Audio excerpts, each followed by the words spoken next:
तुम्हाला जर म्हटलं की तुम्ही गाडीत पेट्रोल नाही तर तुम्ही टॅक्स भरताय, तर तुम्हाला काय वाटतं?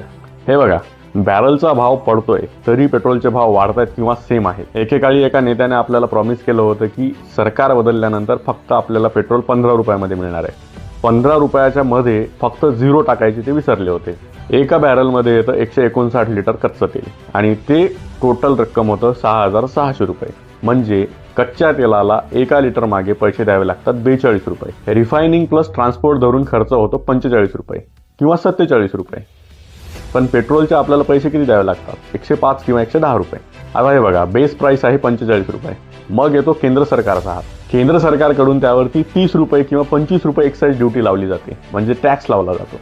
आणि अजून एक कमालची गोष्ट आहे की त्या एक्साईजवरती सेस टॅक्स लावला जातो, म्हणजे त्या 30 रुपयावरती परत टॅक्स लावला जातो, म्हणजे करावर कर लावला जातो. आणि राज्य सरकारही त्यात काही मागे नाहीये.